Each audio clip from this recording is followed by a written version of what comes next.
Hola, North Carolina. My name is Patrick Torres, and I'm the Artistic Director at Raleigh Theater.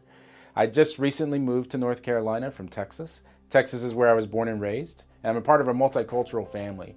On my father's side, my great-grandparents were from Mexico, and further back in our lineage, we were from Spain. So I have the Latino side on my father's side. My mother's side is a more European mix, but I really strongly identify with the Mexican culture from my father. When I was growing up in Texas, the Mexican culture there is very vibrant and big. But my mom really wanted us, because of the time that I was growing up, thought it would be really great for us to speak English in the household primarily. So I don't speak Spanish, even though my father's fluent. I do understand a little bit of Spanish. And for a long time, I really saw that as a disadvantage. They couldn't predict how important it would be in today's day and age to be bilingual. I stopped really sharing my voice because I felt embarrassed that I didn't know how to speak Spanish. But what I found was that theater arts really helped me break out of my shell. Theater and directing plays and being able to tell stories from great writers and from many different cultures really made me start to feel confident that I did have something to say, that I had something important to share. So theater for me became a vehicle to speak my mind, to shout the things that I cared about, and to really to be who I was fully and not to be ashamed.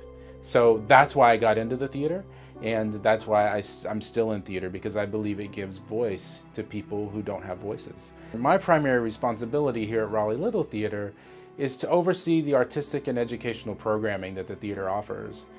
Well, that means that I get to choose the plays that we will present in our season, that I get to direct some of those plays, and that I also get to hire artists to produce these great stories that we tell here. We get to use theater to reach out into the community and to help educate people about multiculturalism. For us, it's important that we're choosing stories that represent the diversity of our community as we go out and teach.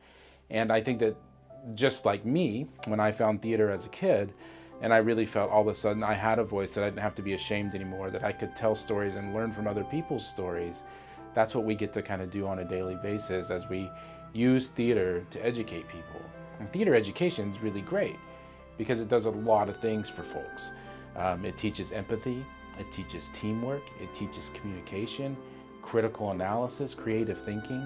So even if you're not someone who wants to be on stage or to be a performer, there's a lot of value in participating in theater because it builds skills that will help make us successful. And so if you want to do that, here's my recommendation to you. First of all, it's to embrace your culture. Especially the Latino culture, we are so family oriented and stories matter to us. We stand on the shoulders of those who came before us, and we have in our culture, we have an affinity towards oral traditions, storytelling. So stories that our great-grandparents and our great-great-grandparents get told to us over and over again, and they become part of our identity as Latino and Latino Americans. So those stories matter. And the more that we can tell those stories and perpetuate those stories, the more awareness we can raise about who we are and the things that are valuable to us. And that goes for any culture. Storytelling becomes important, and it has the ability to change other people's minds. For all of you young Latinos out there, my advice to you is to find your voice and tell your story. Never be ashamed of who you are, and always let other people know your dreams, your passions, your imagination, and your experiences, because you can change the world.